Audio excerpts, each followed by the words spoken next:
Hello दोस्तों, कैसे हो दोस्तों। आज हम इस वीडियो में आपको बताएंगे कि गवर्नमेंट जब जॉब जो होती है तो उसमें एनुअल में मतलब हर साल सैलरी में कितना इंक्रीमेंट लगती है, एनुअल सैलरी में ग्रोथ कितनी होती है, ठीक है ना। और जो पहली बार जो ज्वाइनिंग होता है तो ज्वाइनिंग के कितने दिन के बाद आपका इंक्रीमेंट लग जाएगा, ठीक है। उसके अलावा क्या प्रोबेशन पीरियड में भी इंक्रीमेंट नहीं लगता है। जब प्रोबेशन पीरियड आपको पता है कि 2 साल का होता है, जब न्यू ज्वाइन करेंगे तो क्या उस पीरियड में इंक्रीमेंट नहीं लगता है। उसके अलावा किस कारण से इंक्रीमेंट को रोक दिया जाता है, आपको पता ही है कि इंक्रीमेंट को कभी कभी रोक भी दिया जाता है, जो लगता है हर साल 1 साल में एक बार उसको रोक दिया जाता है। तो किस कारण से रोका जाता है वो भी आपको बताऊंगा, ठीक है। तो यहाँ पर आप देख सकते हैं कि यह डीओपीटी का सर्कुलर है जो कि अपडेटेड है ना। तो आप देख सकते हैं कि 12/9/2022 को ही अपडेट किया गया है इसे। और इसमें पूरा गाइडलाइंस दिया हुआ है कि department of personal and training has issued instruction from time to time regarding various provisions governing the subject of increment। Increment के बारे में जो भी उसका टाइम से समय समय पर वो इंस्ट्रक्शन जारी करती थी, तो सभी को यहाँ कंबाइंड कर दिया गया है ना। The essence of this instruction has been summarise कर दिया गया इन द फॉलोइंग पैराज, ठीक ना।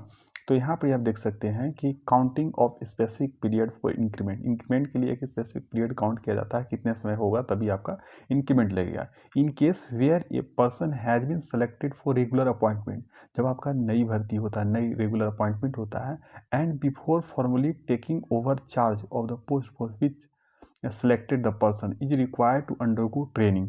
जब आपका नया रिक्रूटमेंट होता है तो आपको पता ही कि जब ट्रेनिंग होता है, ठीक ना। तो training period undergone bye such a government servant when whether on remuneration of a stipend or otherwise may be treated as duty for the purpose of drawing increment। यानी जब आप लगता है, जैसे पुलिस के डिपार्टमेंट में होता है कि 6 महीना की ट्रेनिंग रहता है, उसके बाद वो ज्वाइन करते हैं, उनको चार्ज दिया जाता है।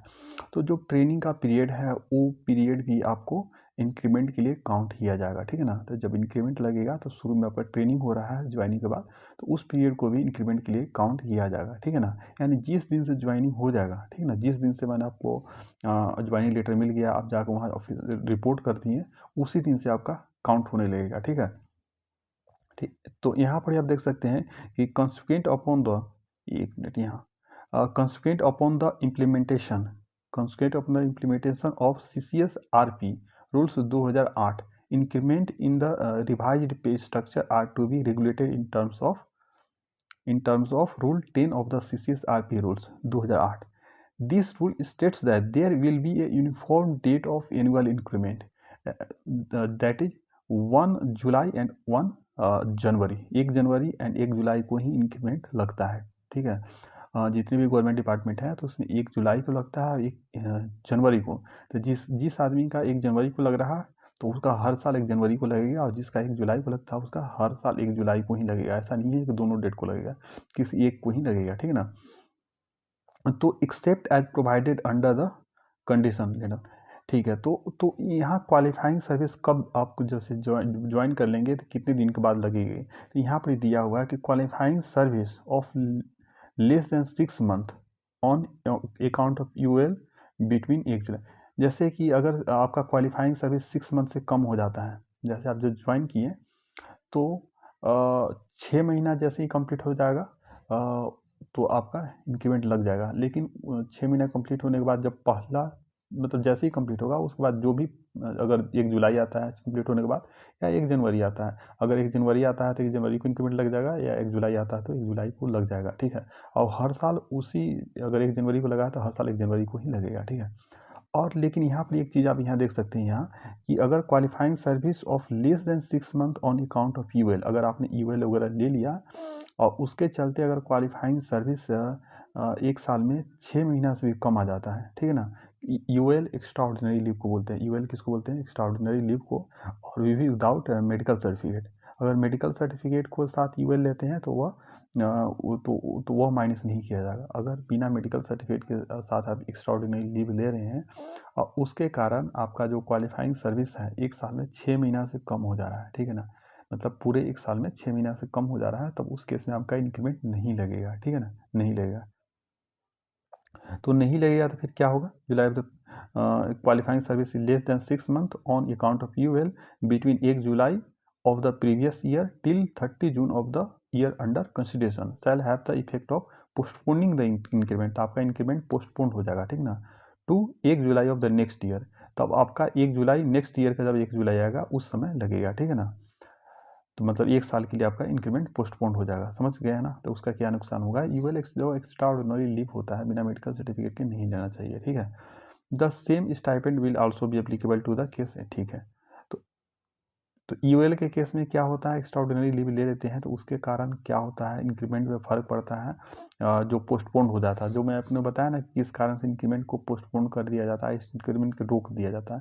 तो अगर एक्स्ट्रा ऑर्डिनरी लीव ले लेंगे तो उसके कारण आपका जो इंक्रीमेंट है उसको पोस्टपोन कर दिया जाएगा। इंक्रीमेंट फाइल ऑन लीव पर जब है उस केस में इंक्रीमेंट की क्या होगा, according to rule 40 of CCS leave rule 1972 a government servant who proceeds on earn leave or commuted leave is entitled to leave salary equal to the pay drawn immediately before proceeding on earned leave और commuted leave।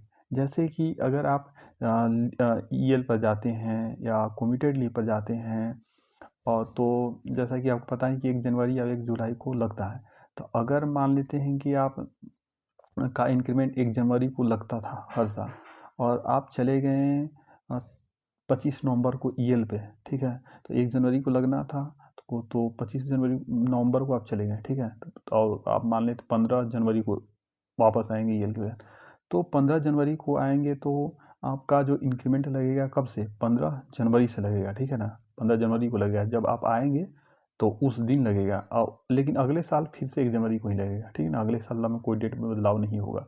तब जब 1 जनवरी से 15 जनवरी तक का date है वह कौन सा हिसाब से उसमें सैलरी मिलेगा, तो यहाँ पर लिखा हुआ है कि according to rule 40 of CCS leave rule 1972 a government servant who proceeds on earn leave और commuted leave is entitled to leave salary equal to the pay drawn immediately before proceeding. तो आपका जो 30 जनवरी तक मतलब 31 जनवरी तक जो मिलता बिना इंक्रीमेंट वाला सैलरी वही आपको मिलेगा 15 तक, और जिस दिन आप आ जाएंगे उस दिन से आपका इंक्रीमेंट लग जाएगा, ठीक ना। Increment if government servant dies, तो इतना इंपॉर्टेंट नहीं है तो मैं नहीं बताता हूँ, ठीक है। तो अब यहाँ देखिए यही चीज़ आपको बताना था कि किस केस में इंक्रीमेंट को रोक दिया जाता है, तो मैं बता दिया कि जब आप UL एक्स्ट्रा ऑर्डिनरी लीव वगैरह पर चल जाएंगे तब आपका इंक्रीमेंट को रोक दिया जाता है। और जैसे और ये चीज़ मैं बता दिया कि जब 6 महीना आपका हो जाएगा सर्विस के ज्वाइनिंग करने पर तब आपका इंक्रीमेंट लगेगा, पहला इंक्रीमेंट, और जिस दिन लगेगा 1 जनवरी को लगे या 1 जुलाई को, तो अगले साल फिर से उसी दिन को लगेगा, ठीक है। और प्रोबेशन पीरियड के दौरान भी इंक्रीमेंट लगता है, इसमें कोई डाउट नहीं है। जिस दिन से आप ज्वाइन करें तो प्रोबेशन पीरियड में ऐसा नहीं है कि इंक्रीमेंट नहीं लगता है, ठीक है। तो यहाँ पर आपको बताता हूँ कि इंक्रीमेंट कैसे लगता है, ठीक है ना। जैसे कि मान लेते हैं कि अगर आप 2400 ग्रेड में अगर आप मान लेते हैं आप ज्वाइन किए हैं, तो जो पहला आपका बेसिक सैलरी रहेगा तो 25,500 रहेगा। और जब आपका जैसे ही ज्वाइनिंग के 6 महीना कंप्लीट हो जाएगा, तो 6 महीना कंप्लीट हो जाएगा, उसके बाद 1 जुलाई आता है या 1 जनवरी आता है, जुलाई आए या जनवरी आए, तो जो भी आए पहले, अगर मान लेते 1 जुलाई आता है पहले, तो 1 जुलाई को आपका इंक्रीमेंट लग जाएगा। तो कितना इंक्रीमेंट लग जाएगा, तो 25,500 तो वो बढ़ के 26,300 आपका बेसिक हो जाएगा, ठीक है। फिर अगर 1 जुलाई को लगाया तो फिर अगले साल फिर से 27,100 आ जाएगा, फिर 27,900, इस तरह से सैलरी में इंक्रीमेंट लगती है, ठीक है दोस्तों। और DA तो आपको पता ही है कि साल में 2 बार बढ़ती है, एक बार 1 जनवरी को, 1 जुलाई को, ठीक है ना। तो DA 2 बार बढ़ती है, लेकिन इंक्रीमेंट सैलरी में एक ही बार लगती है। इंक्रीमेंट एक बार लगेगी और DA 2 बार बढ़ेगी, ठीक है ना। तो इंक्रीमेंट एंड DA दोनों मिला के लगभग 10% सैलरी में हर साल आपका ग्रोथ हो जाएगी, ठीक है। तो दोस्तों अगर वीडियो आपको पसंद आया तो इसे लाइक करें, चैनल को सब्सक्राइब करें and share this video to your friends and relatives. अगर कोई डाउट है तो कमेंट करके ज़रूर बताना, ठीक है। Thank you friends.